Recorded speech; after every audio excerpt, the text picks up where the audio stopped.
नमस्कार, न्यूज हाट में आपका स्वागत है। मैं कन्हैया भेलारी। चलिए आज कोनो न्यूज अब का जौन बा लाइव में बताई, यही से समझे कि लुकवा के रख लेनी। आज मैं आप लोगों को एक मंत्री से रूबरू कराऊंगा। अरे रूबरू तो हम भइल बनी, मैंने उनका इंटरव्यू देखिए आप। बहुत ही काबिल मंत्री हैं, मृदुभाषी मंत्री हैं। बोले लन तो बुझाला कि समझे कि से बोली से मिश्री टपकता। अब कहे के मतलब कि कम ऐसे नेता होते हैं, कब लोग होते हैं। बनाने के बाद संबंध कैसे निभावल जाला ओकरा के मंत्री जानता हूँ। कभी भी फोन कीजिए, अगर आपसे संबंध है तब। मंत्री भी तंबर दे लेके हजारों आदमी फोन कर तो सब कोई के मंत्री फोन उठा लियन, लेकिन जिससे संबंध है तो संबंध को निभाना जानते हैं, भुनाना नहीं जाना। संबंध बहुत आदमी बनावेलन भुनावे खातिर। खाटी एकदम भोजपुरी। आप भोजपुरी में बतियो, जान कि भोजपुरी क्षेत्र के आदमी हों तो भोजपुरी में बतिए। ऐसा बात है कि हिंदी ना जानस, अंग्रेजी ना जानस। हाँ, इनका में का चीज बा, का चीज हमन एकरा के सबसे पहले अगर बड़ा नेता में कोई पकड़ले रही कि तब भविष्य का बहुत बड़ा नेता है भाई, तो अरुण जेटली जी। हाँ, पहला बार जब अरुण जेटली से मिलन और जब बातचीत भई तो कहन कि तब भविष्य का मेरे दल का नेता है। सिवान जिला में पैदा हुए, महाराजगंज, छोटा सा गांव में किसान परिवार में। अब केकर बतियावत तनी केकर बात करते अब धीरे धीरे पकड़े के कोशिश करेंगे। बहुत आदमी पर बहुत कुछ आरोप लगाता है, लेकिन जब नजदीक से जाके देखला पर तब पता चलला कि आदमी क्या है, नकली है कि असली है। एकदम असली आदमी है, पॉलिटिकल आदमी है। खाली पॉलिटिकल आदमी है, मैं पहले बता रहा हूँ कि संबंध को निभाना वो जानते हैं।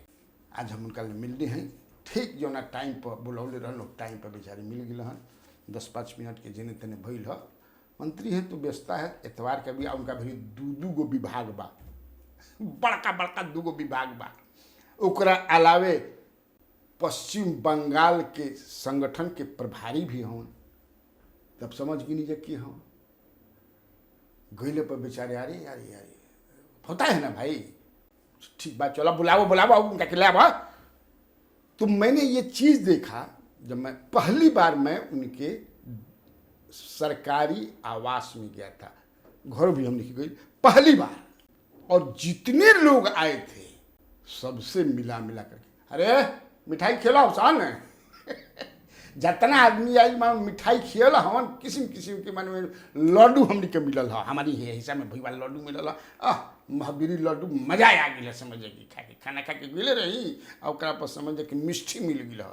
तब समझ सकते हैं मैं किसकी बात कर रहा हूँ। मैं बात कर रहा हूँ मंगल पांडे जी की, जो 2012 से लगातार विधान परिषद के सदस्य हैं, कई बार मंत्री रहे, लेकिन गुमान और गुरूर कहीं से नहीं है। आम आदमी की तरह लगता है कि अरे भैया आई ना तो करेजा जुड़ा जाला है। मंत्री ऐसा ही होना चाहिए, यकीनन मंत्री ऐसा ही होना चाहिए, और इसे होना ही चाहिए।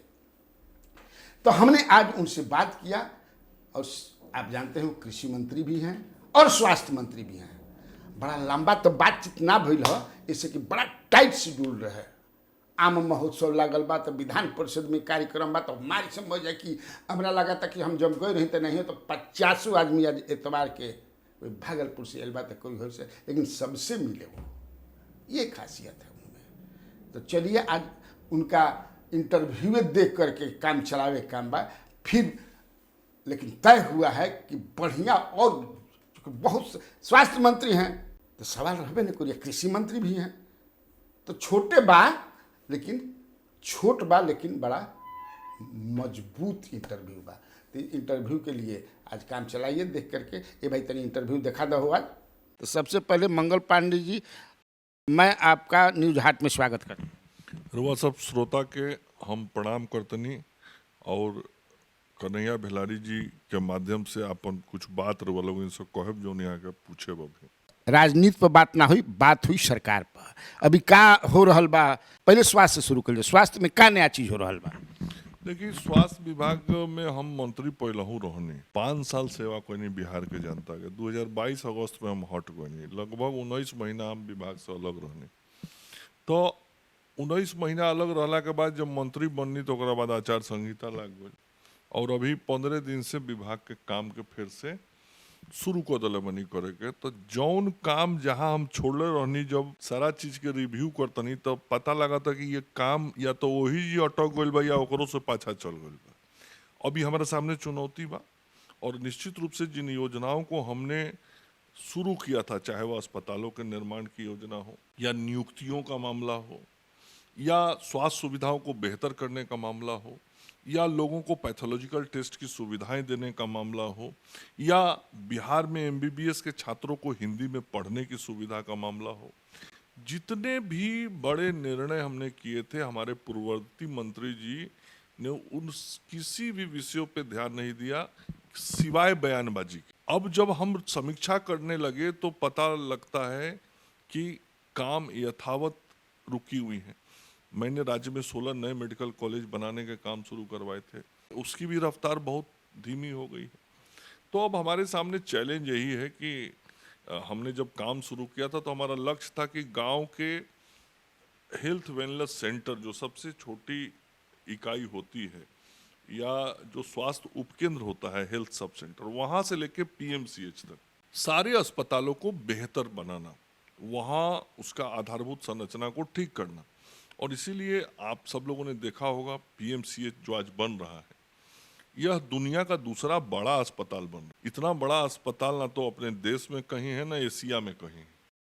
तो इसको भी बनाना और गांव में सुदूर क्षेत्र में छोटा 5000 के आबादी पर भी जो अस्पताल है उसको भी व्यवस्थित करना। तो ये काम हमने, बातें आगे बढ़ी, स्वास्थ्य सुविधाएं नीचे बेहतर हुई, आधारभूत संरचनाएं शुरू हुए, हमने डायलिसिस कराना सभी अस्पतालों में शुरू कराया, सदर अस्पतालों में, सभी सदर अस्पतालों में सीटी स्कैन कराना हमने शुरू कराया। कोई गो नया नया सुविधा हम दिवौनी सब अस्पताल सब में। हम 5 वर्ष में लगभग 38,000 नियुक्ति करनी। हम यह कोई नहीं कि हम ढोल ना पीटनी, हम लोग के सीधे सेवा में नियुक्त करके काम में भेज देनी। कुछ लोग कहल कुछ ना ढोल ढेर पीटल मैंने, लेकिन 17 महीना रुआ ना रहे तो सब लड़खड़ा गई, लड़खड़ा गई, कुछ भइबे ना कइल, पीछा चल गई, सब अस्पताल के निर्माण के कार्य बाधित हो गई। नया नियुक्ति खातिर एगो विज्ञापन ना निकलनी हमारे पूर्ववर्ती मंत्री जी। हम जो लोग बहाली कैल नहीं वही लोग बोला के नियुक्ति पत्र बांटे लगनी वहाँ का। तो खैर अभी तो हमारा सामने चैलेंज बा कि जौन कल्पना के साथ बिहार स्वास्थ्य सेवा के बेहतर करे खातिर अपना मुख्यमंत्री नीतीश कुमार जी के नेतृत्व में हम काम आगे बढ़ल रहनी, उ जेकरा के वहाँ का लटका देनी हमारे पूर्ववर्ती मंत्री जी, अब वो सारा चीज के हमरा आगे बढ़ावे के बाद उनमें अस्पताल में लोग के दवाई मिले के चाहिए, छोट से लेकर बड़ अस्पताल ले समय पर खुले के चाहिए, जहाँ जौन उपकरण के कमी बा वो उपकरण पहुँच जाए के चाहिए, नया जितना मानव बल के जरूरत बा जी नियुक्ति होके के चाहिए। एगो बड़ा काम हमनी करे जाता नहीं सन कि देश में मध्य प्रदेश इकलौता राज्य बा जहाँ डॉक्टरी के पढ़ाई भी हिंदी में होला।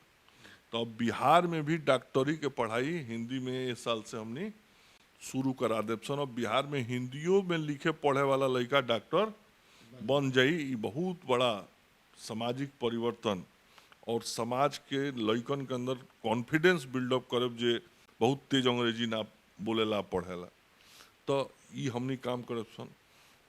ओकरा अलावा विभाग में हम काम कराओ तनी कि पैथोलॉजी के जांच, चूँकि आजकल कुछ इलाज होला तो बिना जांच के डॉक्टर रिपोर्ट देखले दवाई ना देले, तो उ जांच ओच में लोग के बहुत खर्चा हो जाला, गरीब लोग के। कैसे वो सब लोग के पैसा ना लागे, बेहतर इलाज हो जाओ, जांच हो जाओ, रिपोर्ट ओकरा मोबाइल पर चल जाओ, जैसे प्राइवेट व्यवस्था में काम होला, तो उसी तरह का व्यवस्था बनाने का निर्देश हमने दिया है स्वास्थ्य विभाग को। और स्वास्थ्य विभाग के हमारे जो अधिकारी हैं उस दिशा में काम भी करना उन्होंने शुरू कर दिया है और बहुत शीघ्र ये सब व्यवस्थाओं के लिए जो आगे का टेंडर वेंडर का प्रक्रिया है वो सब। लेकिन एक बात है मंगल पांडे जी की, वर्ल्ड हेल्थ ऑर्गेनाइजेशन का जो ये मानक है कि 1,000 पर एगो डॉक्टर होकर के चाहिए, लेकिन अभी बिहार में 20,000 पर एगो डॉक्टर बन, एकरा के कैसे इम्प्रूव करब? ना ना, ऐसा नहीं है कि 20,000 पर एक डॉक्टर है। ये आपने जो दिया है हाई कोर्ट में, उसी के आधार पर मैं कर रहा हूँ। नहीं नहीं, मैं ये कर रहा हूँ, अभी तो 2901 नए आयुष डॉक्टरों की बहाली 3 महीना पहले हुई है। तो 3,000 वो भी डॉक्टर हैं, हमारे आयुष के जो डॉक्टर हैं वो भी लोगों के सेवा के लिए ही अस्पतालों में नियुक्त होते हैं। आप जो बात कह रहे हैं वो केवल एलोपैथिक डॉक्टर की बात। एलोपैथी की ही बात। तो डॉक्टर जो होता है वो एलोपैथिक भी होता है, आयुर्वेदिक भी होता है, जो आयुष होम्योपैथिक भी होता है। होम्योपैथी के डॉक्टर बहुत कम होते हैं, मेनली एलोपैथी और आयुर्वेद के डॉक्टर हैं। तो अभी हमने समीक्षा की है, जो रिक्तियां पड़ी हुई हैं वो लगभग जो विशेषज्ञ चिकित्सक और सामान्य चिकित्सक हैं, दोनों को मिला के जो नियुक्तियां बिहार में हैं वो लगभग 5300 डॉक्टरों की नियुक्तियां अभी खाली पड़ी हुई हैं। तो उन नियुक्तियों को भी करने का निर्देश हमने विभाग को दिया है। पहले भी हम बोले 38,000 नियुक्ति हमने किया था।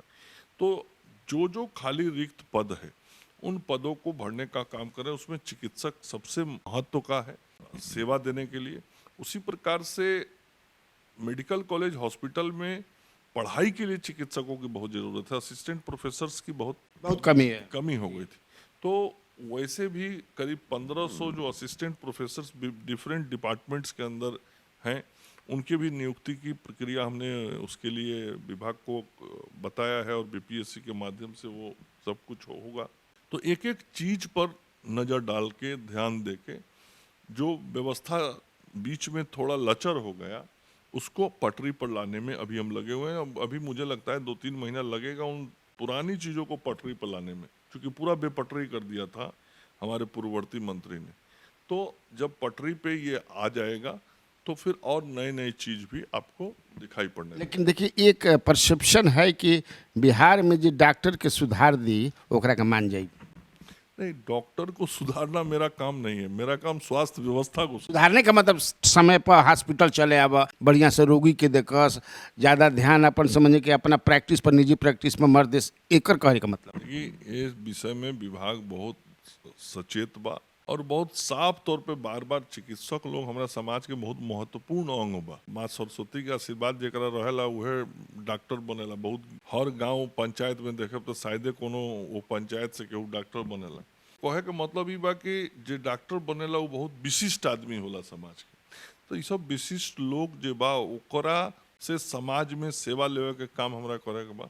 तो हम डॉक्टर लोग से भी बराबर ये बात के कहिले कि देखिए रोवा लोग अपना जिम्मेवारी के पूरा करी, समय से आई, समय से मरीज के देखी। डॉक्टर लोग करबो करेला, लेकिन हमरो सरकार के और हमनी के बहुत स्पष्ट बा कि यदि रोवा सेवा में कोताही करे लगे तो फिर सरकार के जो नियम कानून बा वही हिसाब से हम कार्रवाई भी करीले और पहलहू कैले बनी।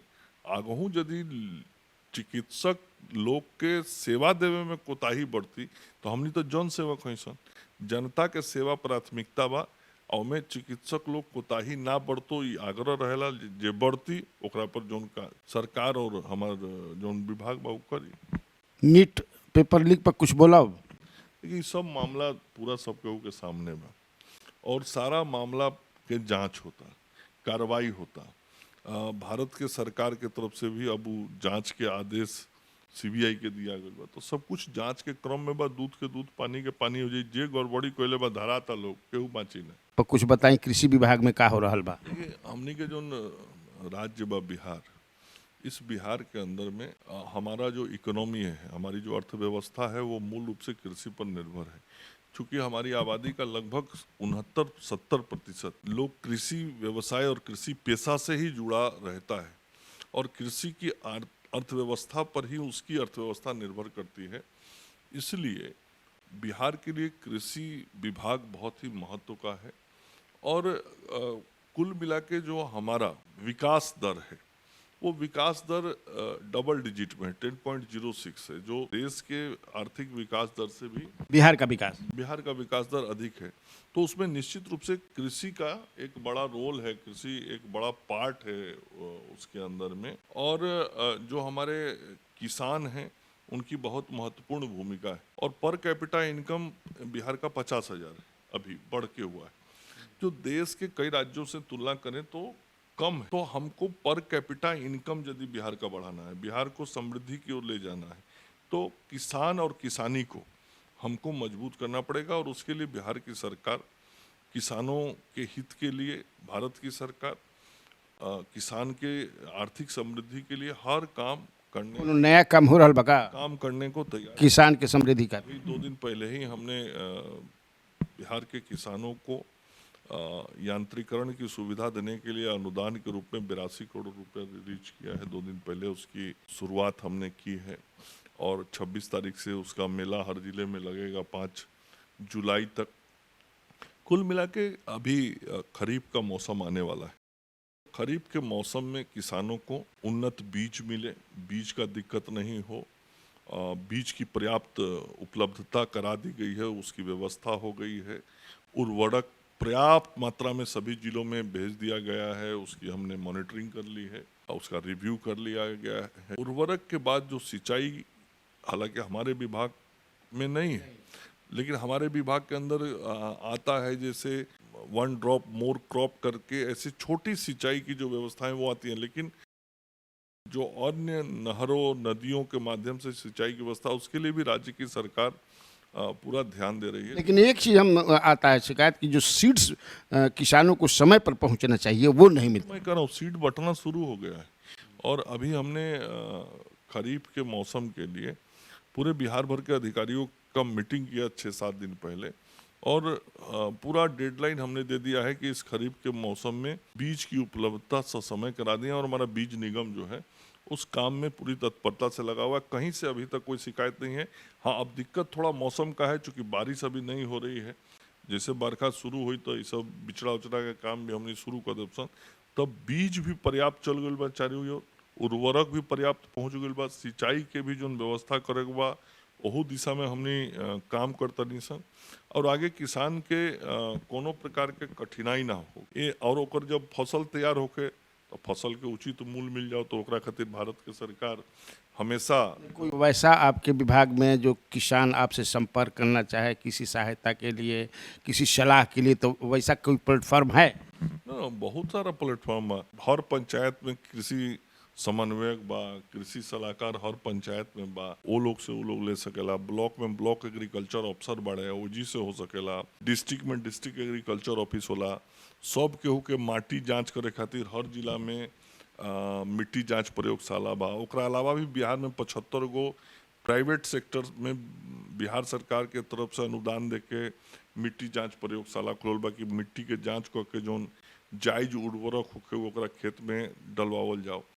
हर स्तर पर किसान के सलाह देवे खातिर और किसान के समस्या के निदान करे खातिर हमनी करिले सन। अभी 4 दिन पहले 38 जिला खातिर हमने रथ निकलनी है सन जागरूकता खातिर।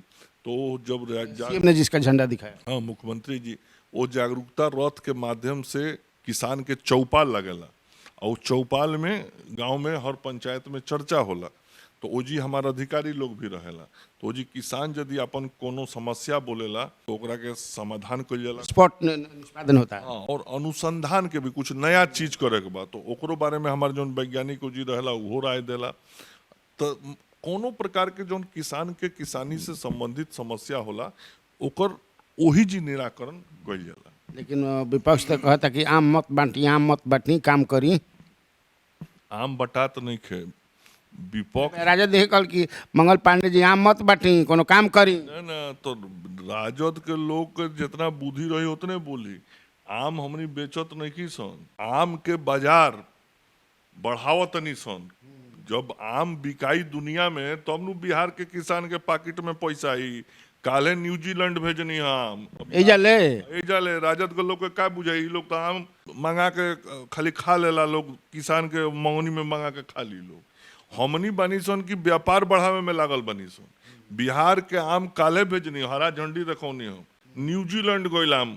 अब बताइए विदेश जब आम जाए एजा से आम एक्सपोर्ट भी होके लागल का? एक्सपोर्ट होके लागल। काले हम कहनी हो कि कॉमर्स मिनिस्ट्री के ऑफिस भी पटना में खोलवाए कि अब और एक्सपोर्ट बढ़िया सको। अब राजद के लोग के जितना बुझाई उतने नु आ जितना बुझाला उतना भाषण देला तबे नु जनता वोट देके 4 गो सीटवा पर लिया देला। अरे तो राजद के मंत्री रहन कहलन कि कृषि मंत्री नहीं, हम कृषि में सब अधिकारी भ्रष्ट रहना, हम भ्रष्टन के सरदार रहे। उनका जितना बुझात हुई उतना बोलत हुई हैं, याद बानू रुआ उनका जितना बुझात हुई उतना बोलत हुई हैं। हमरा तो बुझाता कि हमारा अधिकारी सब काम करता है, यही अधिकारी के साथे काम करके बिहार के किसान के हित हमरा करावे के बा और काम में हम लागल बनी।